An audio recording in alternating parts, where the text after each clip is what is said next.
ভূ রাজনীতিতে পানামা খাল বাণিজ্যের জন্য একটি গুরুত্বপূর্ণ অঞ্চল। নির্বাচনে ক্ষমতা আসার পর থেকে ট্রাম্প প্রশাসন এই অঞ্চলটিকে নিয়ে আলোচনায় সরব থাকেন।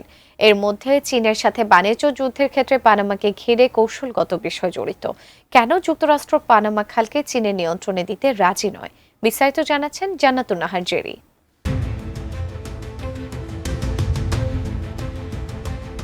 চীনের ক্রমবর্ধমান প্রভাব ঠেকাতে এবং পানামা খালের উপর নিয়ন্ত্রণ পুনঃপ্রতিষ্ঠায় দৃঢ় অবস্থান নিয়েছে যুক্তরাষ্ট্র।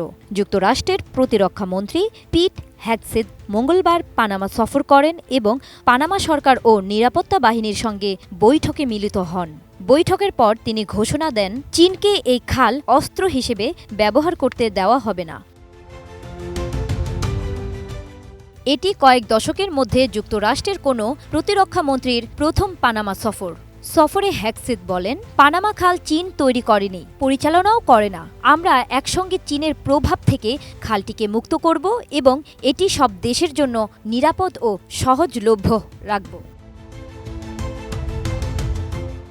বিশ্বের অন্যতম ব্যস্ত এই জলপথ দিয়ে বছরে প্রায় $270 বিলিয়ন বেশি পণ্য পরিবহন করে যুক্তরাষ্ট্র।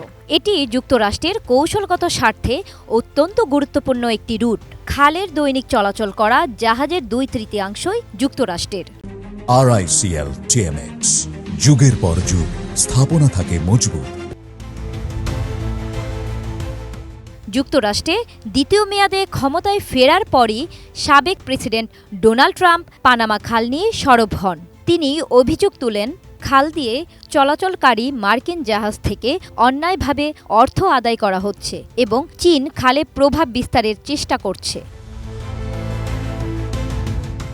1999 সালে যুক্তরাষ্ট্র পানামা খালের নিয়ন্ত্রণ পানামার হাতে তুলে দিলেও ট্রাম্প বরাবরই সেই সিদ্ধান্তকে খারাপ চুক্তি হিসেবে আখ্যা দিয়ে আসছেন। সাম্প্রতিক সময়ে তিনি খাল পুনরুদ্ধারের হুঁশিয়ারিও দেন, এমনকি সামরিক হস্তক্ষেপের সম্ভাবনাও নাকচ করেননি। পানামা সফরে হ্যাগসেথ কূটনৈতিক ভাষায় চীনা প্রভাব মোকাবেলার প্রয়োজনীয়তা তুলে ধরলেও তার বার্তায় কৌশলগত দৃঢ়তা স্পষ্ট ছিল। তিনি পানামার নিরাপত্তা বাহিনীর সঙ্গে যৌথ মহড়ায় অংশ নেন এবং ব্ল্যাক হক হেলিকপ্টারে খাল পরিদর্শন করেন। পানামার প্রেসিডেন্ট হোসে রাউল মুলিনোর সঙ্গে বৈঠকে খালের নিরাপত্তা, চীনের প্রভাব ও আঞ্চলিক সহযোগিতা নিয়ে আলোচনা হয়। যুক্তরাষ্ট্রের সঙ্গে পানামার সম্পর্ক সম্প্রতি ঘনিষ্ঠ হয়েছে। পানামা গত ফেব্রুয়ারিতে চীনের belt and road initiative BRI থেকে সরে আসার ঘোষণা দেয় এবং দক্ষিণ আমেরিকা থেকে আগত অভিবাসীদের নিয়ন্ত্রণে যুক্তরাষ্ট্রকে সহযোগিতা করছে।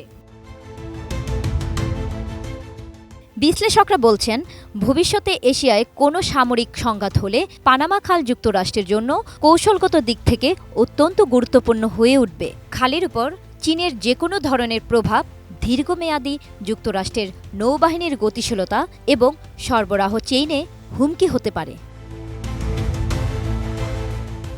জান্নাতুন Nahar Jerry, desk report, ATN news.